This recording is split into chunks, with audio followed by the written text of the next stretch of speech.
Assalamualaikum warahmatullahi wabarakatuh. Puji syukur kehadiran Allah Subhanahu wa taala yang telah memberikan rahmat, nikmat serta hidayahnya sehingga kita bisa berkumpul untuk melakukan presentasi hari ini. Kami dari kelompok 4 ingin menyampaikan hasil dari kerja kelompok kami tentang khas.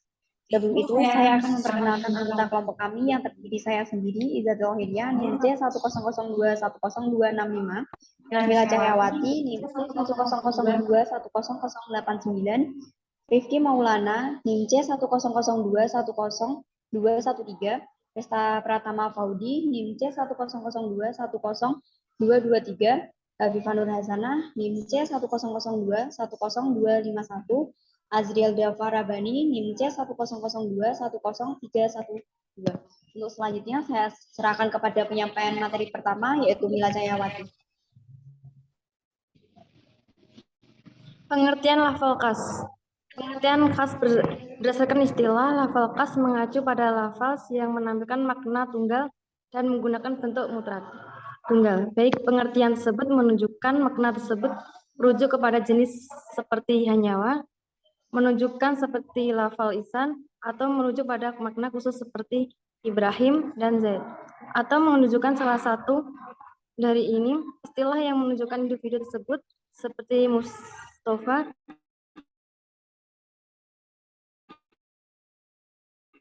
jenis unit seperti raus, 1000, serta lain yang menunjukkan beberapa angka dan unit.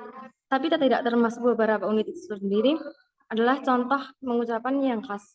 Menurut makna Al-Hasan, menerangkan mengenai kata khas yaitu beberapa lafal orang yang tidak menyadari semuanya sebanyak yang pantas sebagian tanpa batasan. Lafaz adalah Baik, menurut para ahli usul fikih itu terdapat ada 4, yaitu Adib Sholih yang mendefinisikan lafal al-khas yang bisa berarti satu hal atau hal yang beberapa hal. Yang kedua itu ada Abu Zarah, dalam teksnya Syarah Abu Zarah menunjukkan bahwa makna al-khas bersifat unik dalam arti khat atau itu pasti, dan hukumnya yang dikandungkan adalah pasti atau khati selama tidak ada indikasi makna lain. Ulama usul fikih setuju dengan pandangan Abu Zarah tersebut. Yang ketiga itu ada Al-Amidi yang berpendapat banyak orang seharusnya tidak menggunakan kata al-khas untuk mendeskripsinya. Yang terakhir ada Al-Khudari. Baik itu penciran al-khas adalah lafal yang secara fonetik tidak sepenuhnya ditetapkan untuk satu makna secara bebas. Selanjutnya ada bentuk-bentuk al-khas. Dalam penggunaannya, lafal khas dibedakan menjadi beberapa macam, yaitu yang pertama ada lafal khas berbentuk mutlak.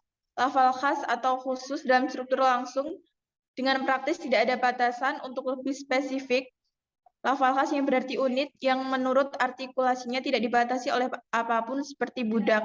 Lafal khas yang tidak diindikasikan dengan sesuatu, misalnya hukum zakat fitrah adalah satu so. 2. Lafal khas berwujud muqayyad.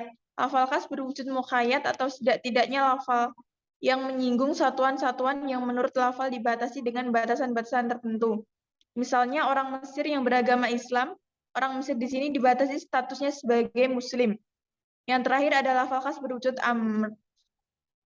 Dalam hal lafal khas khusus yang terkandung dalam teks syar'ah adalah sebagai permintaan atau struktur berita yang membuktikan keharusan menunjukkan komitmen untuk meminta khusus secara tepat dan pasti untuk permintaan tersebut.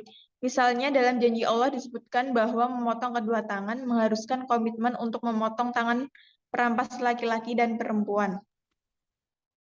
Selanjutnya, terdapat hukum dan penerapan lafal khas. 1. Lafal khas.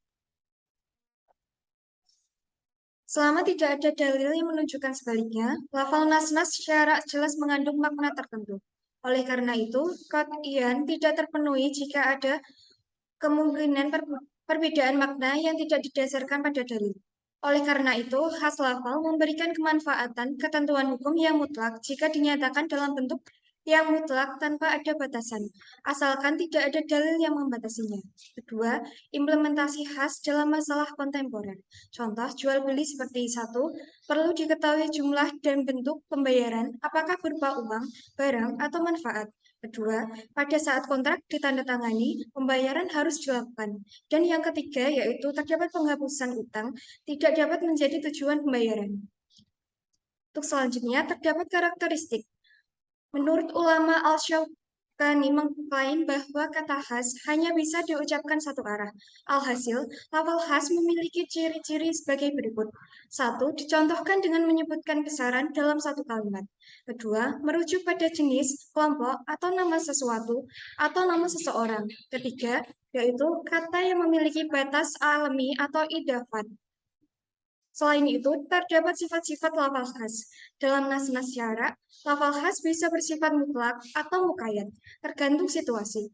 Itu juga bisa datang dengan sigot atau bentuk. Al-amr yang berarti petunjuk untuk melakukan suatu tindakan atau sigot al-nahi yang berarti melarang seseorang untuk melakukan suatu tindakan. Dengan demikian, laf al-mutlak, al-muqayyad, al-amr, dan al-nahi semuanya termasuk dalam pembahasan khas ini. Kedudukan khas. Berdasarkan sebagian besar peneliti, makna kata 40 kambing dan seekor kambing merupakan lafaz khas karena kedua lafaz tersebut tidak dapat diuraikan lebih maupun kurang yang dibuktikan oleh lafaz tersebut. Dengan demikian, dalalah lafaz tersebut yaitu qati. Namun, menurut ulama Hanafiyah, dalam hadis ini ada qarinah yang mengarahkan kepentingan lain. Secara spesifik bahwa kegunaan zakat adalah untuk membantu orang miskin ataupun kurang mampu. Bantuan ini dapat dilakukan dengan memberikan seekor kambing, namun di samping itu juga dengan memberikan biaya seekor kambing yang dapat dizakati. Untuk selanjutnya, macam-macam lafaz khas dalam muhasis. Dalam muhasis ada dua macam, yaitu muhasis mustasil adalah lafaz yang tidak bisa berdiri sendiri, sebaliknya. Maknanya terhubung dengan yang sebelumnya. Misalnya, dalam surat Al-An'am ayat 151, dan janganlah kamu membunuh suatu jiwa yang diharamkan Allah. Membunuhnya melakukan dengan suatu yang benar. Yang kedua, muhasis mustasil. Khususnya lafaz yang terlepas dari dalil dan memberikan pengertian secara umum. Misalnya dalam Quran Surat Al-A'raf ayat 31, yang artinya, dan malam serta meminumlah tetapi jangan berlebih-lebihan. Dan selanjutnya adalah kesimpulan. Khas merupakan suatu lafaz yang khusus atau suatu yang mengandung makna khusus. Menurut berbagai pendapat para ulama, lafaz khas itu di dalam syaraknya bersifat qati dan di dalamnya juga terkandung sebuah hukum qati atau hukum yang bersifat qati selama di dalamnya tidak pernah mengekspos dalam artian bahasa khas sendiri berarti tertentu dan sedangkan berdasarkan istilah yang terkandung dalam usul fiqh khas ialah lafaz khas telah terkandung makna yang baik jenisnya, bentuk, jumlah, maupun ketentuan yang lain, sepanjang lafaz khas tersebut tidak memiliki dalil yang mentakwilkannya, ataupun menghendaki maksud lain daripadanya. Sekian dari kelompok kami. Apabila ada salah kata, kami mohon maaf. Wassalamualaikum warahmatullahi wabarakatuh. Waalaikumsalam warahmatullahi wabarakatuh.